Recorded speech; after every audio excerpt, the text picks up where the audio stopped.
Alors ici on se met à l'arrière du parc, sur le chemin qui mène du fond du parc jusqu'à la ferme de Bonaire.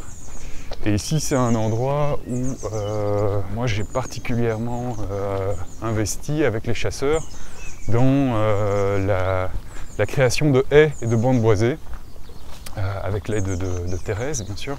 Et voilà, et dans l'idée de recréer le plus possible de couverts pour les faisans, qui est le principal gibier de notre chasse, mais aussi pour les lièvres et puis pour la biodiversité en général en fait.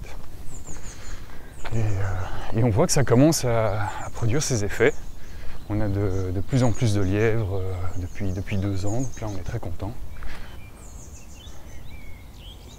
Sur le sujet de la chasse, faut savoir qu'à Bois-Seigneur-Isaac, il y a une activité de chasse depuis le Moyen-Âge, même peut-être probablement depuis avant. Il y a toujours eu une tradition de chasse ici.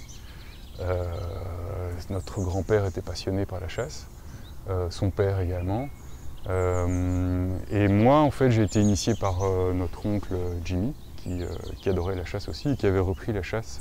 Et c'est un loisir aussi qui s'accompagne de beaucoup de traditions, avec des battues, un certain cérémonial. Et ça s'harmonise très bien dans le cadre ici, avec cette belle campagne pleine de petits bois, de haies.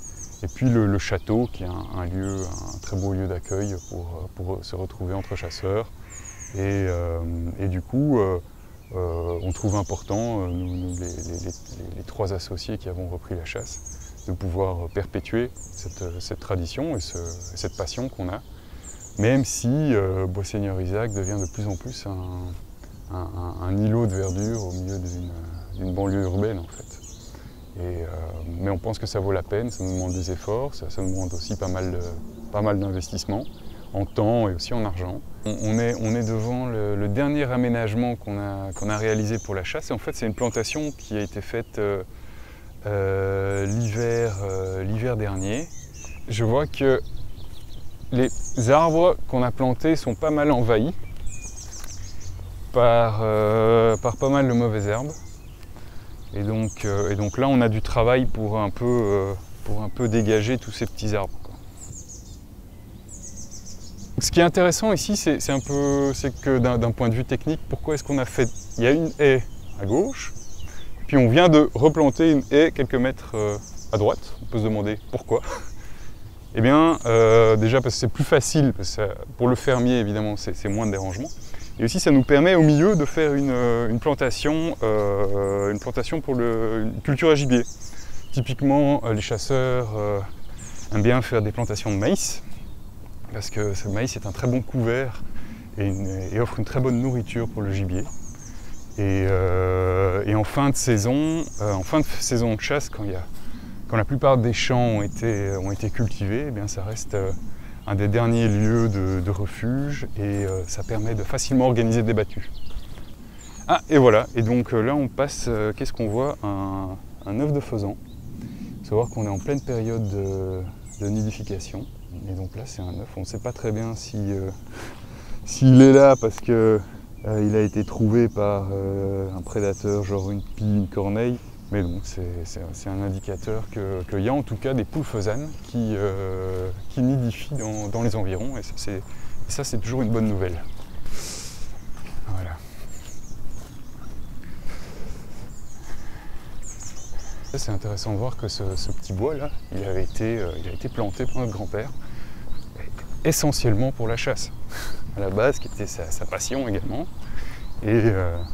Et pourquoi il l'a planté là? Parce que là derrière, sur le parti gauche, il y a une petite cuvette qui rend le tir d'autant plus sympa quand le faisan s'envole, passe au-dessus du bois, il passe très haut au-dessus des chasseurs, qui implique un tir d'autant plus intéressant à réussir. Ouais. Si nous on a poussé à faire ça, c'est dans une optique de chasse, mais c'est pas seulement ça. Ou dans une optique de propriétaire terrien, c'est aussi dans un but de création d'un beau paysage, ouais.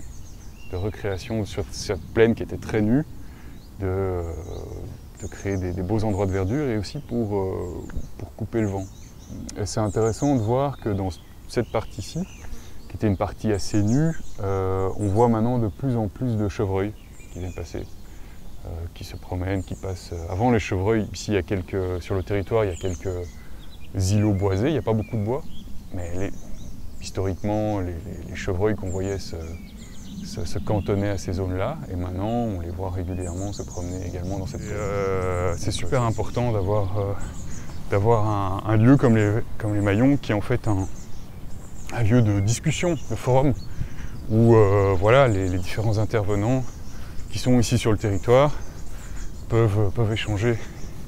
Et on voit que en fait ça marche super bien de pouvoir se parler et de se dire ah ben voilà, ce serait sympa d'organiser là une petite culture, ou là de faire un effort, on se met autour de la carte et on voit une façon en fait pour arranger tout le monde. Évidemment on n'a pas tous les mêmes intérêts immédiats, mais on se rend compte qu'on a quand même beaucoup au bout du compte on va tous vers un peu un même but, c'est que voilà, le lieu soit paisible et réponde aux aspirations de tous.